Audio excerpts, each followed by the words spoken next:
Como é que você está analisando essa situação, Paulo? Há quantas anda a nossa LGPD atualmente agora? Como é que a gente pode interpretar isso? Eu acho que assim, a gente tem um cenário muito complexo hoje para a proteção de dados no Brasil, né, que não é nada simples, e o executivo, né, deveria estar já instalando a Autoridade Nacional de Proteção de Dados. Acho que, independente da análise da medida provisória ou não, independentemente de uma outra norma pelo Congresso, independentemente de qualquer decisão do Supremo Tribunal Federal, nesse momento, o Poder Executivo já poderia dar andamento à instalação da Autoridade Nacional, porque é uma parte da norma que já está em vigência. Essa parte da norma não necessita, não está em vacatio legis, né? O governo federal não precisa esperar para pôr em prática essa parte da lei, e ela é necessária desde já, porque mesmo que as sanções não estivessem em vigência, ainda que houvesse algumas regras que não pudessem ser exigidas, a presença no cenário atual de uma autoridade a quem se pudesse recorrer para fazer questionamentos, para analisar, né, uma postura, uma questão de boas práticas, já seria um grande alívio, né, já poderia auxiliar e muito, não só as pessoas comuns, mas as empresas, né, que de maneira geral estão muito atrasadas na adoção das exigências de proteção de dados. Aí a gente tem o Poder Executivo de um lado, o Legislativo de outro, que também poderia ter dado um recado mais claro. A decisão dessa quinta-feira não foi exatamente uma decisão que agrada quem está mais interessado na imediata vigência da Lei de Proteção de Dados. Acho que quem deu uma decisão mais bem direcionada nessas últimas 2, 3 semanas aí foi o STF, né, na questão da troca de dados, do compartilhamento de dados entre as telecoms e o IBGE. Você atribui a que esse atraso na implantação da LGPD? Briga corporativa? O que está faltando para o Executivo? O Executivo brigou para ter o controle da NPD, né? De repente, conseguiu, mas não se mexe para criar logo essa autoridade, que, como você disse, ela independe dessa questão de prazos. Ao contrário, ela talvez até estivesse ajudando o mercado a entender melhor o que pode e o que ainda não pode fazer com relação aos dados do cidadão brasileiro. A que você atribui isso, Paulo? Olha, tem a pergunta que a gente consegue fazer para pensar nessa questão quem ganha com o atraso da LGPD, né? E do ponto de vista mais amplo, todo mundo perde, mas há sim alguns ganhos setoriais em curto prazo, imediatistas, né? São ganhos nesse momento que vão se converter em perdas no futuro, inevitavelmente, né? As empresas que hoje ainda trabalham explorando dados pessoais, e não são poucas empresas, mas essas empresas teriam um trabalho de convencer os seus clientes, né, de deixar muito claro para que são utilizados esses dados, para não ficarem sujeitas a sanções, e isso traria, né, uma demanda por muito mais comunicação, uma maior franqueza que não existe. Mas, invariavelmente, essas empresas vão acabar sendo punidas socialmente. Invariavelmente vai acontecer um vazamento, invariavelmente vai ter um acesso indevido, porque essa é a natureza de você reunir e guardar muitos dados, né? Infelizmente, essa prática acaba gerando um valor que extrapola a capacidade de defesa dos dados das empresas, né? Então, se você não tiver, de fato, uma estrutura bem direcionada, uma proteção desses dados para além dos usos autorizados, né, e consentidos pelos clientes, vai vazar. Vai haver alguém de dentro que vai sucumbir, que vai não enxergar a responsabilidade do que está fazendo.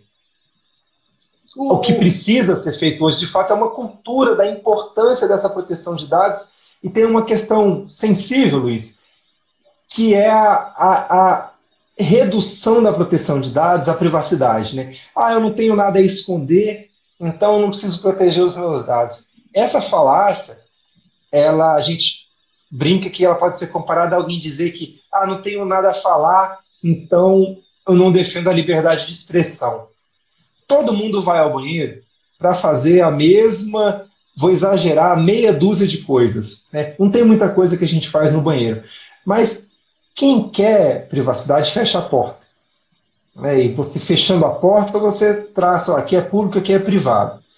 Mas proteção de dados vai além da questão dessa privacidade, porque ela envolve também liberdade de expressão, liberdade de acesso, liberdade de pesquisar, a liberdade de você se manifestar, sei lá, contra seu chefe, contra o seu colega que faz alguma coisa errada.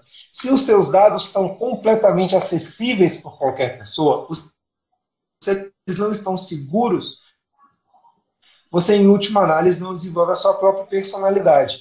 Né? Se tudo que você tivesse feito estivesse sendo vigiado o tempo inteiro, você não seria a pessoa que é. A gente ficaria sempre fingindo, né, em todos os aspectos. Né? E isso é absolutamente problemático. Quando começou a discussão do compartilhamento dos dados das empresas de telefonia no Supremo, o ministro Fux, ele colocou, durante o voto dele, ele colocou uma discussão que eu achei muito interessante. Ele falou assim: eu acompanhei no TSE o que você ter uma base de dados e o que você pode fazer. Ele não entrou muito em detalhes, mas a frase dele foi muito sintomática. Eu sei, eu descobri o que se pode fazer com esses dados e é preocupante. E aí ele começou a falar da preocupação dele em relação ao uso desses dados. Quer dizer, nós temos uma gigantesca base de dados agora até integrada pelo governo, e o governo está fazendo uma série de aplicações, uma série de coisas onde ele usa essas bases de dados e não é muito claro em relação a isso. Eu tenho visto aí, por exemplo, o governo pedir autorização, obviamente ele pede a autorização, mas ele não é muito claro quando eu nego essa autorização. Se eu negar, eu estou negando o serviço público, quer dizer, eu estou negando o acesso a informações minhas pessoais para um serviço que deveria me ser oferecido de graça, sem condicionamentos.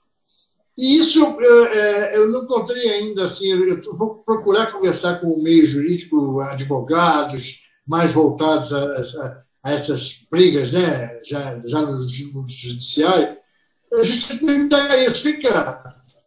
Se eu nego num aplicativo comercial, ok, eu não vou ter acesso àquele aplicativo comercial, eles não me deixam entrar. E no governo? Se eu negar, dizer assim, eu não quero você me rastreando 24 horas por dia, fica essa discussão. Quer dizer. Não, e esse é um debate que foi tematizado na aprovação da LGPD. A possibilidade de o Estado, poder público, ficar de fora das proteções, né, em relação ao cidadão.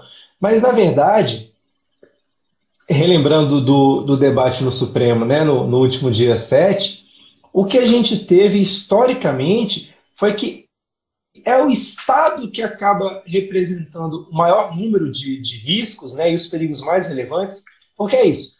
Em relação aos serviços de uma empresa, eu, invariavelmente, posso escolher outra empresa.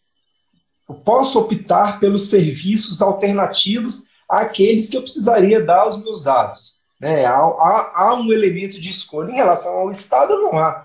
Você não pode escolher ser governado por outro governo, você não pode escolher ser cidadão de um outro país da mesma forma como você troca de empresa prestadora de serviço. Aí é a questão de uma percepção que a proteção de dados é maior do que uma possibilidade de um consentimento individual. Não é só uma questão de escolha, é também uma questão estrutural de o que é exigido para você participar de determinado grupo, por exemplo, que recebe Bolsa Família. As pessoas que recebem Bolsa Família, ou as pessoas que recebem água e luz nas suas casas, não tem como você falar, se a empresa concessionária de luz na minha cidade está pedindo dado demais e eu não quero dar esses dados, eu vou pegar, vou receber luz de outra pessoa, né? Ou eu mesmo vou produzir a minha energia elétrica. Não é tão trivial assim. Então, esse tipo de questão do caso do censo, né, da Pesquisa Nacional de Domicílios por Amostragem, né, é central desde os anos 80. Foi assim na Alemanha. A questão era do censo, né, era saber se o cidadão comum, se a cidadã comum tinha condições de fazer frente a essa exigência de dados feita pelo censo na Alemanha. E lá a gente teve desde então essa questão da autodeterminação informativa, né, de você poder ter sim direito a um controle de como os seus dados são utilizados. Uma questão que acho que pode ilustrar para qualquer instância da proteção de dados pessoais e que não tem a ver com privacidade. Você usa um aplicativo para dizer por onde você vai para o trabalho, por onde você vai para casa, como você chega melhor no cinema, ou um aplicativo de transportes, né, um carro vem te buscar e levar para um determinado lugar. Quando você está fazendo essa escolha, você não está pensando assim, será que o meu chefe gostaria de saber que a essa hora da noite eu estou saindo desse lugar e indo para esse outro lugar? Você não é uma questão de sigilo, porque você está fazendo isso num lugar público, não é um segredo. Mas você não gostaria que o seu chefe tivesse acesso a esse conjunto de dados, em especial de forma estruturada. Porque a partir do seu telefone celular, o que você consegue saber é quantas vezes por dia, por mês, por semana ou por ano você pega um táxi mais tarde, você sai de um determinado lugar e chega em outro passando acima do limite médio de velocidade, ou passando por uma determinada via, ou quantas vezes você abasteceu num determinado posto de gasolina. Né? Aqui em Brasília acho que fica fácil para a gente entender.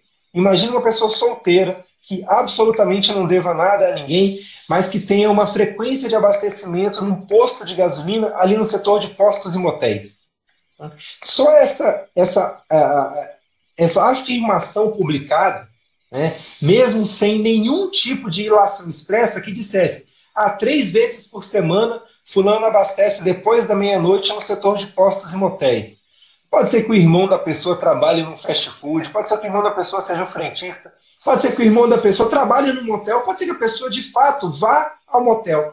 Mas num ambiente público, por exemplo, de disputa eleitoral, né, aparentemente o calendário eleitoral está mantido, então a gente tem 5.000 municípios no Brasil em que esse tipo de dado pode ser utilizado de forma estratégica e até você explicar, né, que nariz de porco não é tomada, até você explicar que esse dado não é indicativo de nenhuma ilegalidade, a pessoa já perdeu a eleição, já teve sua imagem arruinada. E se tem um consenso mundial é que não existe distribuição de fake news efetiva sem um abuso no tratamento de dados. Porque as fake news elas alcançaram um grau de efetividade quando você direciona aquela mensagem para um grupo de pessoas sensíveis a alguma coisa. Paulo, só um minuto. Isso. Chega um pouquinho mais para trás para poder te dar o enquadramento. Tá. Você está subindo. Fui empolgando e fui. Eu faço a mesma coisa. Você vai subindo na tela, eu também, de vez em quando, vou falando, quando eu estou lá fora da tela. Mas, desculpa, volta para ele assim. Vamos lá. Essa questão de que, às vezes, você não sabe que você tem medo de um determinado animal, que você tem medo de uma determinada situação, que você tem receio em relação a alguma situação que você nunca vivenciou. Mas se você demonstra que você tem característica A, B, C, D, E, F, G do grupo de pessoas que tem medo de cobra, você nunca viu uma cobra na sua vida. Você nunca viu uma arara na sua vida. Mas você tem 9 características das pessoas que têm medo de arara, a gente consegue deduzir com facilidade 9 ou 90 características que você também, ou você tem uma grandiosa chance de ter medo de arara. Então, você vai estar no grupo de pessoas que vai receber uma notícia dizendo assim: olha, se você não fizer nada, as araras vão aparecer na sua casa. E aí, pode ser que para você isso seja irrelevante, mas para 90% das pessoas que receberem essa mensagem direcionada, ela vai surtir efeito. E você vai trabalhar com um medo que as pessoas não estão preparadas para lidar, porque nem elas sabiam que elas tinham esse medo. Você já foi usado na eleição passada? Sim. Mexer com a fobia de certos grupos, né, políticos, sociais. Você cria no imaginário, olha, o MEC vai fazer isso, mamadeira, aquela famosa mamadeira. Olha, tem o kit gay. Você começa a criar uma certa gama de informações para esses grupos específicos e vai destruindo o imaginário. Então, naquele tipo, né, de elucubração, quem pode ganhar com a postergação, né, da exigência da proteção de dados? Quem vive de fake news pode ganhar com isso. E pode ganhar muito, né? Não é uma questão de ganhar pouco. O fenômeno da desinformação, ele se alimenta muito de uma ausência de proteção no tratamento de dados. Mas mesmo sem esse cunho político, no marketing mesmo, né? Acho que quem tem um smartphone, ou quem já esteve perto de alguma Smart TV, por exemplo, já passou por alguma experiência muito estranha, de você comentar um produto, comentar uma viagem, e de repente aparecer uma publicidade, né? Isso não é uma questão de privacidade, isso é uma questão de você estar sendo enganado, você está sendo ludibriado, porque é um marketing direcionado que te tira a escolha. Você nem percebe que você está sendo empurrado a fazer uma escolha em função de dados seus que você não autorizou serem analisados. Essa é que é a questão. A gente é traído pelo nosso próprio comportamento. É como se, né, na época da escola, sua mãe tivesse uma diretora que fosse te dedurar. Né? Só que a diretora, para ela te dedurar na escola, ela teria que ficar te vigiando o tempo inteiro. Né? E agora não. A nossa vigilância ela é possível por qualquer equipamento que a gente utilize. Né? E não é só equipamento ligado à internet. A gente tem cartão de crédito. As suas compras de cartão de crédito permitem te colocar num grupo ou te tirar de um grupo, né, a partir dos hábitos comparados das outras pessoas. Então, às vezes, você não está devendo nada mesmo, você não tem nada a esconder, mas você serve para estabelecer um padrão que pode servir para perseguir uma pessoa na política, ou uma pessoa dentro da sua empresa, ou uma pessoa na empresa da qual você depende para ter acesso a um determinado serviço, e você não vai nem ficar sabendo que por conta do seu comportamento normal, aquela pessoa se destacou e foi uma presa fácil de quem não concorda com você. Né? Então, você, sem saber, e sem nem ficar sabendo, está é uma questão sistemática, uma questão automatizada, que assim, não é uma invenção. Isso já em vários lugares do mundo. Né? A gente tem registros históricos disso acontecendo. Agora que o Brasil está chegando no debate em termos de legislação, a gente já está há 10 anos debatendo a Lei Geral de Proteção de Dados no Brasil, e agora que a gente está às vésperas de uma lei, e aí a questão invariável é, o adiamento tem condições de fazer com que as empresas, com que o governo se aproxime do ideal? A experiência imediata, atual, é de que não. Porque esse já é o terceiro ou quarto adiamento que a gente tem nessa lei de proteção de dados, não é em outra. E em nenhuma situação pretérita o adiamento auxiliou na adoção das medidas necessárias. Pelo contrário, está todo mundo empurrando com a barriga e isso acaba sendo premiar quem não tomou as precauções, né? E punir aqueles que se prepararam, que foram mais precavidos. E é interessante que, em paralelo, o silêncio total em relação ao órgão regulador, o órgão que vai acompanhar todo esse processo. Né? Quer dizer, não há nenhum sinal de quando é que essa ANPD vai surgir no mercado. Né? E a gente tem já estabelecido uma comissão de notáveis que, olha, sinceramente, são todas pessoas absolutamente competentes e indicáveis para compor a NPD.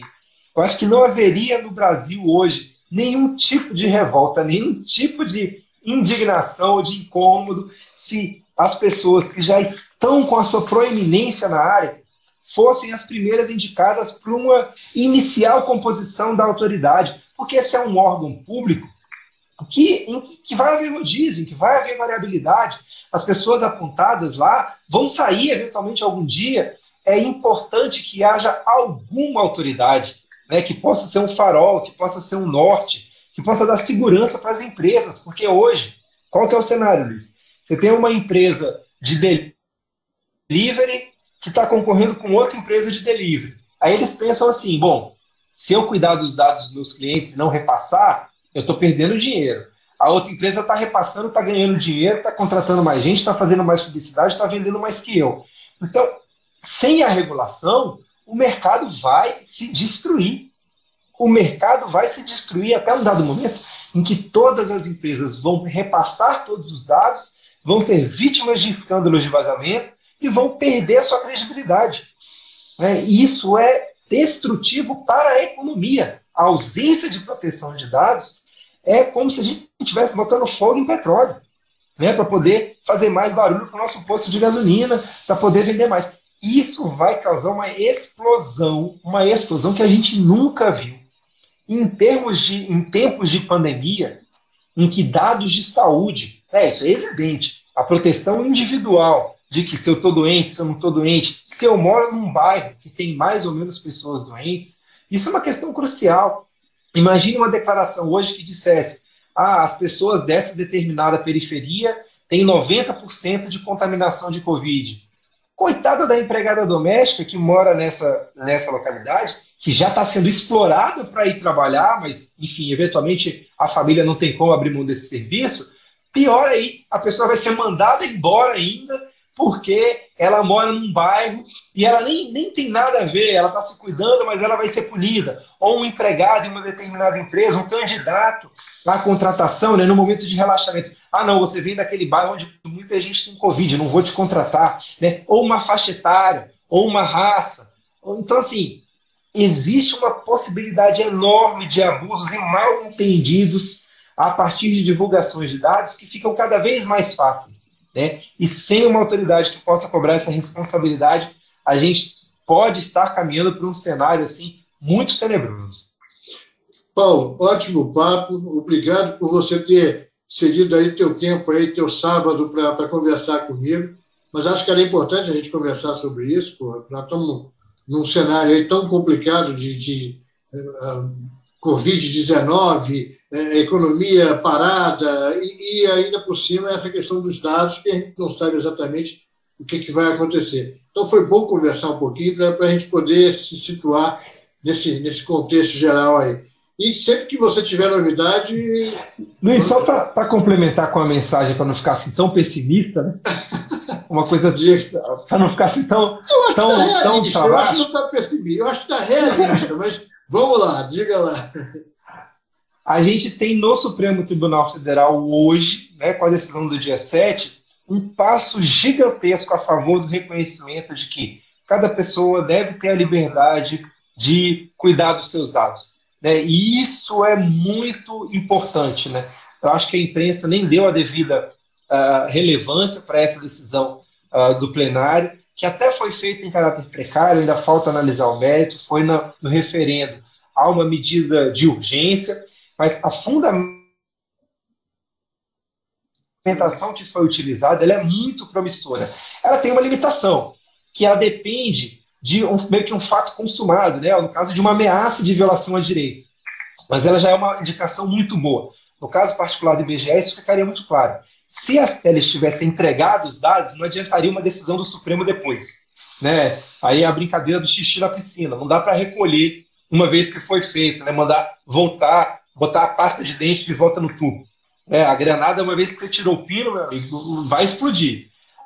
Agora, a gente tem uma decisão que pode indicar para juízes, para desembargadores, para ministros de tribunais superiores, que em outras causas possam começar a forçar essa cultura de proteção de dados. Então, a gente tem um cenário regulatório imediatamente muito perigoso, mas a gente tem sim um sol nascendo no horizonte, a gente tem uma luz no fim do túnel, que não é um trem vindo em nossa direção. Você falando da votação do Supremo, foi interessante como a palavra privacidade foi utilizada várias vezes por vários ministros durante o seu voto, né? Quer dizer, há uma preocupação nítida do STF em relação ao direito à privacidade das pessoas. Quer dizer, e isso eu acho que ficou muito ratificado no jogo. Afora Marco Aurélio Mello, que votou contra, né? Mas esse posicionamento dele, o posicionamento processualista dele, né, é sempre esse. A medida provisória ainda vai ser analisada pelo Congresso, então ele acha que o Supremo não deveria se antecipar. Mas isso ele fala para todos os casos, não foi nada específico, não. Exato. Mas acho que foi boa. De qualquer maneira, a decisão lá, ela realmente, como você disse, ela sinaliza para os diversos tribunais qual é o pensamento majoritário hoje do Supremo em relação à proteção de dados, privacidade do cidadão, né, o uso dos dados do cidadão, essas coisas todas. Né? Mas é isso, Paulo. Não, e os ministros conseguiram, né, se colocar, eles conseguiram se projetar na condição de quem teria os dados violados, né? Acho que esse tipo de empatia, de reconhecimento facilita muito e vale para ministro, vale para quem é cidadão comum, cidadão comum. Perfeito.